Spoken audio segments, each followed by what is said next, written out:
Thanks a lot for coming in. Good morning. Happy to be here. Something about this community appeals to you? This is a wonderful place to live. For Kelowna Now, this is Camp Mulgat.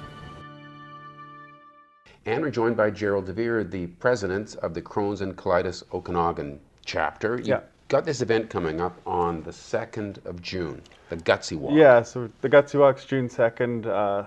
It's a fundraising and awareness event that we have to support our national chapter of Crohn's and Colitis Canada. So why public awareness?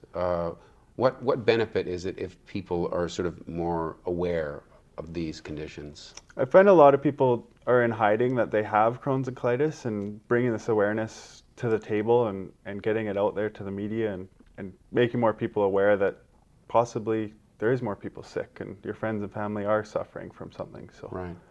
I think there's maybe some stigma about it. You know, our lower sort of digestion system isn't something that people always necessarily want to bring up. Yeah, it's not something that you want to sit around the dinner table and share with your friends and family that what you're going through and that. So it's something that talking to in confidentiality with doctors or whatever else, if that's the stepping point that you want to go through, it's a good avenue to go to.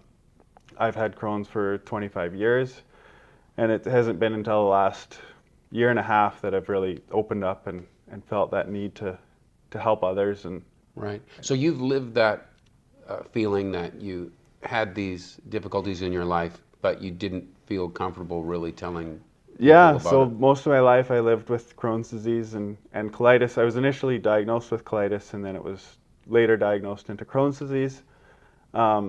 And so for many years, I just dealt with it on my own. And it was a secret. Yeah, my family knew about it, but that was about it. So. Yeah. So on some level, you felt if you brought it up that you would have to feel shame about it? Yeah, it's not something easy to talk about.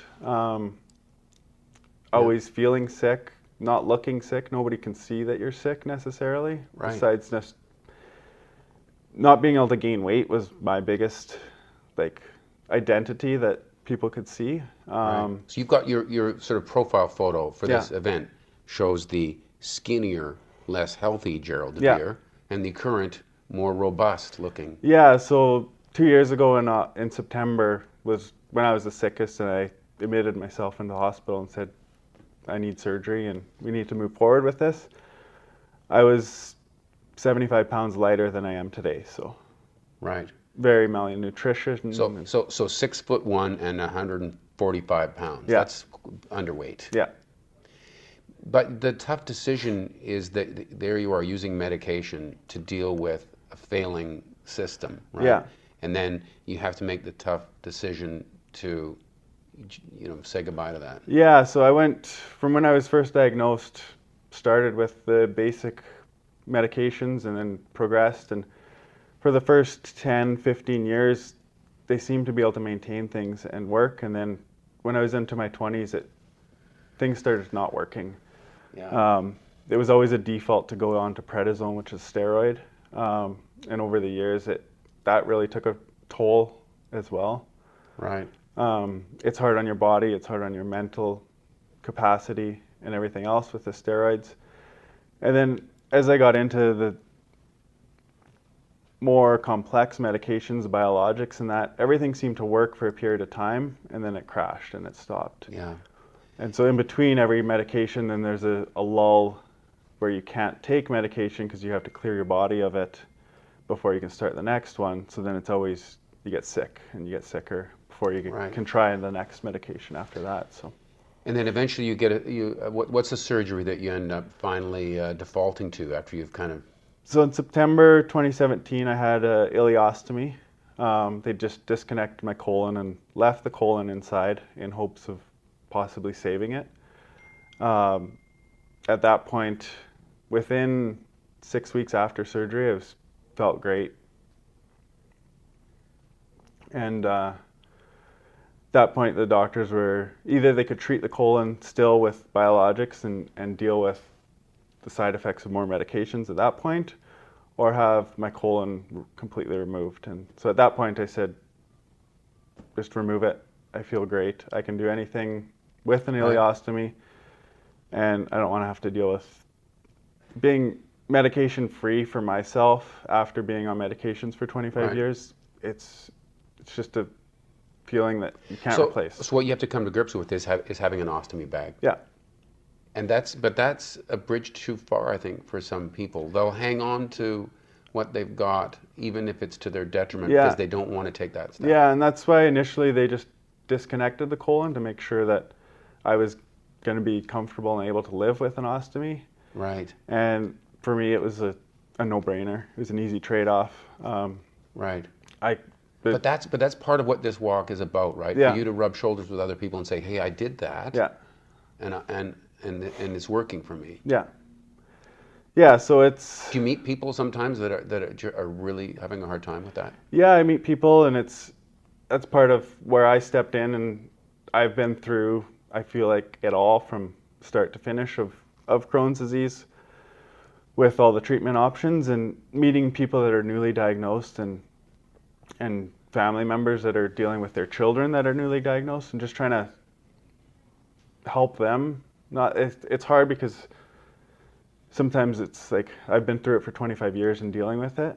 Yeah. But you want to still give those people hope that they can get through it, and Right. they can get their children through it and that sort of stuff too. So obviously it feels right for you to be there saying, "Look at me, I'm actually really healthy right Yeah. now. I've made this choice, Yeah. and here I am. And here's what I looked like before." Yeah, and it's a hard decision to step forward and take that commitment of surgery. But when I look back at it, I was like, well, why didn't I do it 10 years earlier? But some of the medications work for people, and quite often they do work for people. And I know people that have been on some of the biologics for 10, 15 years, and they feel great, and they're in full remission, and they're fine. So it is a stepping process that you have to go through. And that's something that some of the researchers are working on right now, or some of our funds are going towards, Right. is studying the gut and testing the gut cells outside of the body against the medications, so that hopefully we can see what medications are going to work for each individual before they have to go through the stages of a year to try one medication to see if it works. So if they can test it outside the body and figure out which one's going to work the best. And maybe because people don't talk about these illnesses as much as they do others, like we all hear about breast cancer all the time, Yeah. and taking nothing away from that important area of research, the money doesn't pour in necessarily as much into the kind of research that's needed for colitis. Yeah, it's a harder campaign, that because so many people, I think, are dealing with it but don't want to come out with it. Cancer does get a lot of that credit, and there is phenomenal medical support here in Kelowna and in BC for cancer, but there's lots of other people that are dealing with it.